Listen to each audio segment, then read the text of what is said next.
Malakas ang ulan mga trops, oh. Kasi may bagyo raw. Sabi ng balita kanina may bagyo, pero hindi natin kasi madilim talaga ang kalangitan, eh. Talagang as in madilim talaga. Kaya dito ako sa baba muna nagtatambay dahil kung napapansin nyo, tuyo rito. Tuyo yung sinisilungan ko. Pero yung mga iba natin mga kababayan, dahil sa may pupuntahan sila, nakasilong yan sila. Lalo na yung si Babaw na yun. Hindi sila makababa roon dahil gawa ka ng malakas din ang hangin dyan. Kaya matatrap ka dyan si Babaw kapag nandiyan kinabutan ng ulan. Yan, no? Hindi sila makababa dyan.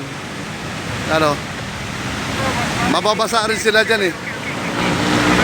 Natatrap yung mga kababayan natin dyan. Yan.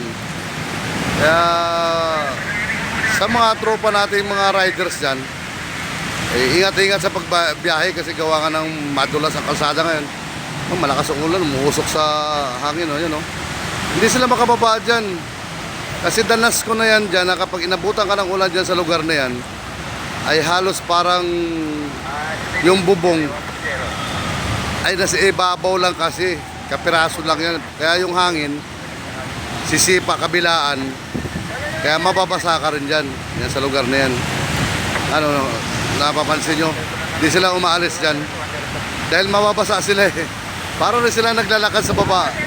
Kapag once na nandiyan na sila si Babaw na abutan, yan, marami sila dyan. Ano? Hindi ako pumwesto dyan si Babaw. Gawa nga na medyo matatrap sila dyan. Kaya ingat mga tropa, maulan ng panahon. Madilim talaga, yo. Kung dito ako sa ilalim. Yan. Hindi ako pwedeng gumit-tagit na gawa nga ng ito kasi ay mahal tong bubong ko na to, eh. Milyon yata ang halaga ng bubong ko na to, eh. Dito ako sisilong. Ayun, oh, mga natrap sa ibabaw ng ano na yan. Babaw ng tulay, natatrap. Matatrap ka dyan, eh. Basa ang sapatos mo dyan. Pati katawan mo mababasa rin dyan kasi yung bubong sa ibabaw lang tapos yung hangin ay hahampas doon sa katawan mo. Kaya yung iba kababayan natin doon, kung mapapansin nyo, ayan, oh, nagsusuksokan sila dyan. Yan, sa lugar na yan. Hindi sila halos makababa dyan. Ang makababa dyan ay basa din. Kasi yung hangin kasi tumatama sa katawan nila yan, eh. Kaya yung iba dyan nagtatago. Yan, oh.